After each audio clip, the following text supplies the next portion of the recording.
अपनी आज की वीडियो में हम जापान के 3 ऐसे अर्बन लेजेंड्स के बारे में बात करेंगे जिनके बारे में आपने शायद ही पहले कभी सुना होगा। हम इन अर्बन लेजेंड्स की ओरिजिन स्टोरी जानेंगे, इनके डिफरेंट वेरिएशंस को समझेंगे और इनसे जुड़ी छोटी बड़ी डिटेल्स पर बात करते हुए एक्सप्लोर करेंगे कि वो क्या एलिमेंट्स हैं जो कि इन अर्बन लेजेंड्स को इतना स्पेशल बनाते हैं। अब इससे पहले कि हम आगे बढ़ें, मैं सजेस्ट करूंगा कि आप वीडियो के अंत तक बने रहिएगा, क्योंकि आज के 3 अर्बन लेजेंड्स में से एक ऐसा लेजेंड है जो कि 2021 की वेब सीरीज स्क्विड गेम का हिस्सा रही है। जी हाँ, वही जिसका पार्ट 2 भी आने वाला है। अब वो अर्बन लेजेंड कौन है और इस सीरीज से कैसे कनेक्टेड है, ये तो आपको वीडियो के एंड में ही पता चलेगा। So now with that said, let's roll the intro.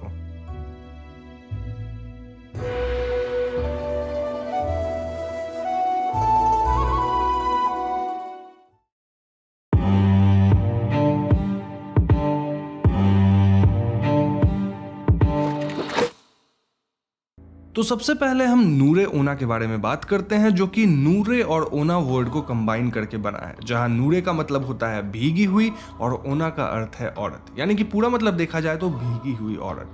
Now नूरे ओना एक जापानीज योकाई है विच सिंपली मीन्स डीमन, जो कि रिवर साइड एंड मोस्टली सी में पाई जाती है। लेजेंड्स की मानी जाती है दरअसल सी स्नेक का ही इवॉल्व्ड रूप है, जो कि चेहरे से किसी फीमेल ह्यूमन की तरह रिजेंबल करती है। नाउ प्लीज इसे आप मरमेड से कंपेयर मत कीजिए, मरमेड का नीचे फिश जैसा होता है लेकिन यहाँ स्नेक जैसा है। खैर, माइथोलॉजिकल टेक्स्ट में नूरोओना को एक मॉन्स्टर्स बीइंग की तरह दिखाया गया है, जो कि इतनी ताकतवर है कि वो अपने सामने आने वाले पेड़ों को भी क्रश कर सकती है और वो ह्यूमंस पे फीड करती है। नूरोओना अपने साथ एक लकड़ी का बंडल लेकर चलती है, जो कि किसी छोटे बच्चे की तरह रिजेंबल करता है। इसके बाद नूरोओना अपने विक्टिम को ये बेबी होल्ड करने की रिक्वेस्ट करती है और जैसे ही विक्टिम इस चाइल्ड लाइक बंडल को होल्ड करता है, तब उसे पता चलता है कि ये कोई बेबी नहीं है और अचानक ही ये बंडल बहुत ही ज्यादा हैवी हो जाता है, जिसके बाद विक्टिम भाग नहीं पाता। देन नूरोओना आसानी से उसका शिकार कर लेती है और अपने स्नेक लाइक टंग से उसका खून पी जाती है। नाउ नूरोओना की स्टोरी फोकलोर में माइथोलॉजी से थोड़ी सी अलग है, जहां ऐसा बताया जाता है कि दरअसल उशिओनी नाम का एक और सी डीमन है और वो नूरोओना के साथ मिलकर ह्यूमंस का शिकार करता है। फोकलोर के मुताबिक नूरोओना अपने विक्टिम को बंडल थमाती है और इसके बाद खुद कहीं गायब हो जाती है। अब एज वी नो कि वो बंडल विक्टिम से जुड़ जाता है, क्योंकि बंडल बहुत भारी होता है और विक्टिम फंस जाता है। नाउ विक्टिम के फंसते ही उशिओनी अपीयर होता है और वो विक्टिम को खा जाता है। इचिगो प्रोविंस, जिसे अब निगाता कहा जाता है, और आइजू, जिसे अब फुकुशिमा कहा जाता है, इन दोनों जगहों के बॉर्डर पर एक रिवर सिचुएटेड है, जहां यंग लड़कों का एक समूह अपनी बोट से वुड्स कलेक्ट करने जा रहा था। इन 2 बोट्स में से फर्स्ट ग्रुप की बोट रॉन्ग डायरेक्शन में बह गई और उन्होंने अपने सामने एक बहुत ही खूबसूरत लेडी को देखा, जो कि नदी में ही अपने बाल धो रही थी। लेकिन तभी अचानक उन लोगों ने चिल्लाना शुरू कर दिया और बहुत तेजी से बोट को दूसरे डायरेक्शन में रो करना शुरू किया। थोड़ी देर बाद फर्स्ट ग्रुप सेकंड ग्रुप के पास पहुंचा और उनकी ऐसी हालत देखकर सेकंड ग्रुप ने पूछा कि उन्होंने रिवर के अदर साइड पे ऐसा क्या देख लिया कि उनकी इतनी हालत खराब हो गई है। क्या उन्होंने वहां कोई बड़ा एनाकोंडा जैसा सांप वगैरह देख लिया? तो ऐसे में फर्स्ट ग्रुप बताता है कि नहीं, उन्होंने सांप नहीं देखा है, बल्कि उन्होंने एक नूरोओना को देख लिया है। जी हाँ, अब ऑब्वियसली सेकंड ग्रुप के लोग ये बात सुनकर हंसने लगते हैं और उसके बाद वो डिसाइड करते हैं कि वो रिवर की अदर साइड पे जाकर वहां इन्वेस्टिगेट करेंगे। फर्स्ट ग्रुप वाले लोग कहते रहते हैं कि मत जाओ यार, उधर मत जाओ, लेकिन सेकंड ग्रुप वाले नहीं मानते और थोड़ी देर बाद वो वहां चले जाते हैं। नाउ सेकंड ग्रुप के जाने के ठीक बाद फर्स्ट ग्रुप वालों को उनकी चीखें सुनाई देती है और उसके बाद सेकंड ग्रुप वाले वहां से कभी वापस आते ही नहीं। एट दिस पॉइंट हम समझ सकते हैं कि उनका शिकार नूरोओना ने ही किया होगा। ऐसा कहा जाता है कि नूरोओना की पूंछ लगभग 327 मीटर लंबी है और एक बार उसके पास जाने के बाद उसके घेरे से निकलना नामुमकिन है। तो हो सकता है नूरोओना ने अपने पूंछ से ही उन सेकंड ग्रुप वाले मेंबर्स को पकड़ लिया होगा एंड देन उनका दम घोट दिया होगा। नाउ ये सब सुनकर आप सोच रहे होंगे कि भाई नूरोओना तो बहुत खतरनाक है, इससे बचा कैसे जाए?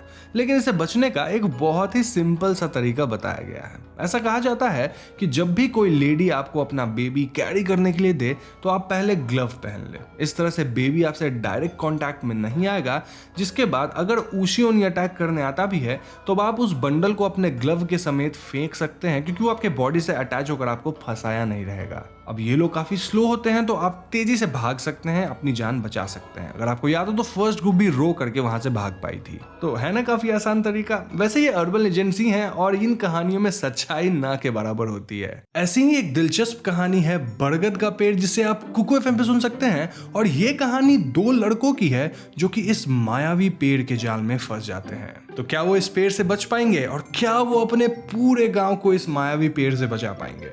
ये सब जानने के लिए आपको कुकू एफएम पे बरगद का पेड़ कहानी सुनना पड़ेगा। देखो, कुकू एफएम इंडिया का लीडिंग ऑडियो शो प्लेटफॉर्म है जहां 4500 से भी ज्यादा किताबें अवेलेबल है, जिसे आप कहीं भी और कभी भी सुन सकते हैं। ये ऑडियो बुक्स आपको रीजनल लैंग्वेजेस में मिल जाएगी क्योंकि obviously Kuku FM made in India app है। कुकू एफएम पे आपको बुक समरीज मिल जाएंगी, स्टोरीज मिल जाएगी। और यहाँ ना मैं कुकू एफएम से बात करके आप सभी के लिए एक स्पेशल डील लेके आया हूँ।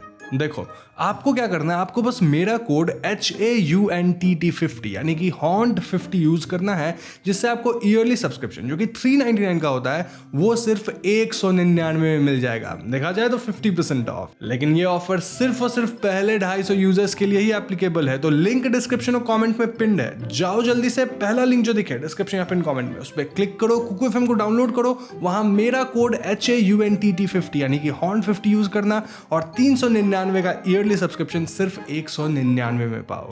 तो रुके क्यों हो, जाओ और सुनो ऑडियो बुक्स को। Happy listening.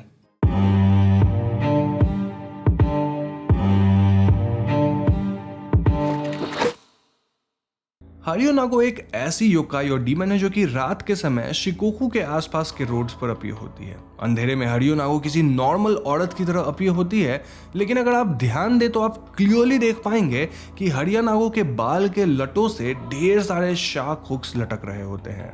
अब जब तक आप ये बात नोटिस करेंगे तब तक काफी देर हो चुकी होगी और हरियो-नागो आपको अपना शिकार बना चुकी होगी।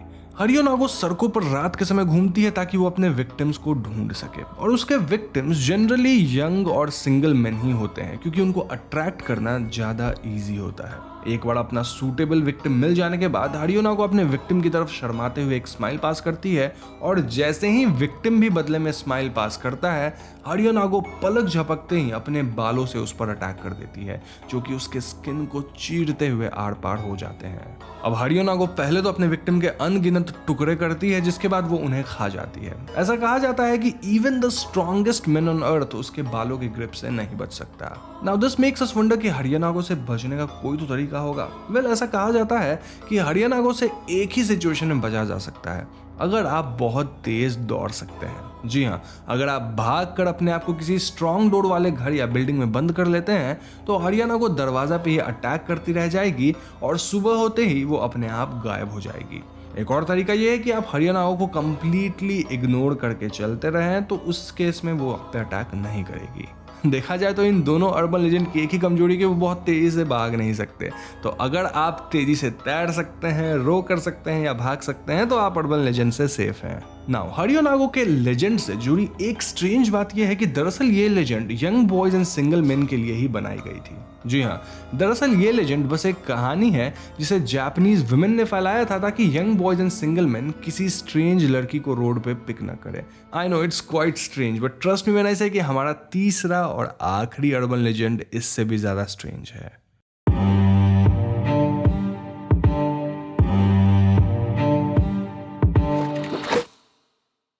अकामांतो एक मेल स्पिरिट या घोस्ट है जो कि पब्लिक एंड स्कूल वॉशरूम्स को हॉन्ट करता है, स्पेसिफिकली फीमेल वॉशरूम्स को। ऐसा कहा जाता है कि अकामांतो वॉशरूम्स की लास्ट स्टॉल को ऑक्यूपाई करता है और जैसे ही कोई लेडी या कोई पर्सन स्टॉल में एंटर करता है, अकामांतो उसके सामने अपीयर होता है और उससे पूछता है कि वो इंसान रेड रॉक यानी लाल पत्थर को चुनेगा या फिर ब्लू रॉक यानी ब्लू पत्थर को चुनेगा। अब कई वर्जन्स में ये चॉइस अलग होते हैं, जैसे कहीं पे पत्थर की जगह लाल केप एंड ब्लू केप होता है, कहीं लाल क्लोक एंड ब्लू क्लोक होता है।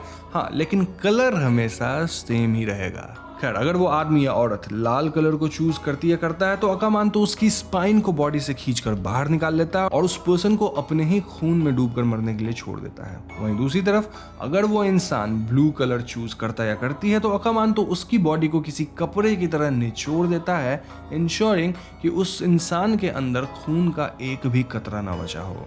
अब अगर कोई इंसान अकामांतो के सामने ओवर स्मार्टनेस दिखाते हुए रेड या ब्लू के अलावा किसी और कलर की रिक्वेस्ट करता है तो उसे अंडरवर्ल्ड की गहराइयों में फेंक दिया जाएगा, जहां उसे एंडलेस टाइम तक सफर करना पड़ेगा। स्पेसिफिकली अगर कोई अकामांतो से येलो कलर की डिमांड करता है तो अकामांतो उस पर्सन को कमोड में ही डुबाकर मार देगा। अब अकामांतो से बचने के 2 सिंपल तरीके बताए गए हैं, जिनमें से पहला है कि जब अकामांतो आपसे दोनों कलर में से चूज करने बोले तो आप उसे सिंपली इग्नोर कर दें, और दूसरा तरीका यह है कि आप उसके क्वेश्चन के रिप्लाई में कहें दोनों में से कोई कलर नहीं चाहिए। नाउ ऑल्दो ये अर्बन लेजेंड काफी strange and to a point funny भी है, येट इसका cultural background over the years इतना स्ट्रांग हो गया है कि पॉपुलर कल्चर में भी इसे स्पेशल जगह मिल गई है।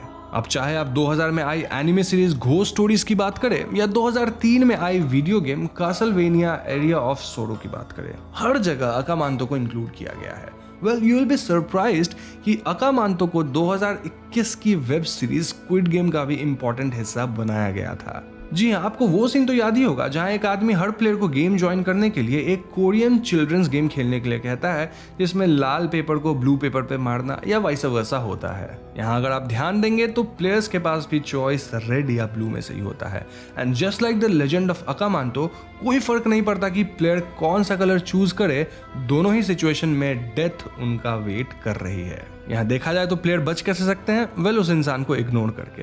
अगर आप ध्यान से स्क्विड गेम के गार्ड्स की ड्रेस को भी देखते हैं तो उनका मास्क, रेड केप था एंड ऑल, और वो सभी अकामांतो से रिजेंबल करता है। अब आई नो इस पॉइंट पे बहुत तक बोलेंगे कि भाई तुम बहुत लंबा लाइन ड्रॉ कर रहे हो सकता है वहां से इंस्पिरेशन नहीं लिया गया है, लेकिन एक इंटरव्यू में डायरेक्टर ने खुद ये कंफर्म किया कि उन्होंने अकामांतो के लेजेंड को इस सीन के लिए एज अ रेफरेंस यूज किया था। तो हो गई वो वाली कंफ्यूजन भी दूर। तो बस दोस्तों यही थी 3 strange urban legends from Japan part 1, और अगर आप लोग चाहते हैं कि मैं इस वीडियो का पार्ट 2 जल्दी लेकर आऊं तो आप इस वीडियो पे कम से कम 25,000 लाइक्स पूरे कर दीजिएगा। लाइक्स पूरे करने के लिए आपको वीडियो को तो लाइक करना ही है, साथ ही शेयर भी करना होगा ताकि जिन लोगों को आप शेयर करें वो भी जल्दी से वीडियो पे लाइक कर दें। नाउ कमेंट सेक्शन का इस्तेमाल करके आप अपनी सजेशंस भी मुझ तक पहुंचा सकते हैं ताकि मैं उन पे काम कर सकूं, जैसे अगली वीडियो में मैं कौन से जापानीज अर्बन लेजेंड को कवर करूं। जाने से पहले मैं आपको फिर से याद दिला दूं कि डिस्क्रिप्शन और कमेंट में दी गई पहले लिंक पे क्लिक करके आप कुको एफएम को डाउनलोड कर सकते हैं, और वहां आप मेरा कोड HAUNT50 यानी कि HAUNTT50 जरूर यूज कीजिएगा ताकि आपको ईयरली सब्सक्रिप्शन पे 50% ऑफ मिल जाए, यानी 399 के बदले 199 में आपका काम हो जाए ना। अगर आप इस चैनल पे नए हैं तो हमारे चैनल हॉन्टिंग को सब्सक्राइब करके बेल आइकॉन को जरूर दबा दीजिएगा, क्योंकि हम अपने चैनल पे ऐसी वीडियोस लाते रहते हैं। पीस।